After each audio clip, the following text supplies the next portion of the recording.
If you want to take astrophotos on Google Pixel 10 Pro, all you have to do is go to the camera.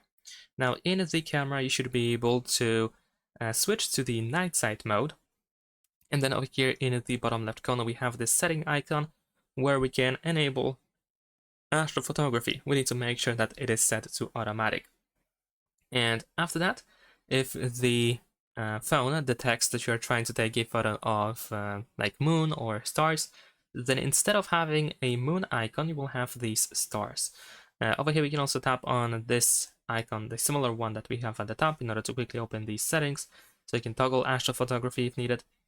And if you see this icon, you should be able to tap on the shutter button, and then you will have a countdown. And now essentially you need to leave your phone in a steady place, like a tripod or something, or you can just lay it on the ground, for example, and then leave it for those couple of minutes to let the phone capture the photo, the astrophoto.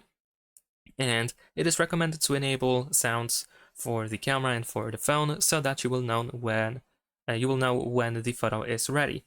And if you go to these night sight settings, you should be able to tap on this question mark right next to the astrophotography in order to find out more about this mode. Over here we have manual, how to enable it, and there is also automatic, of course. So feel free to use these tips as well. And that is essentially it. Thanks for watching, leave a like and subscribe.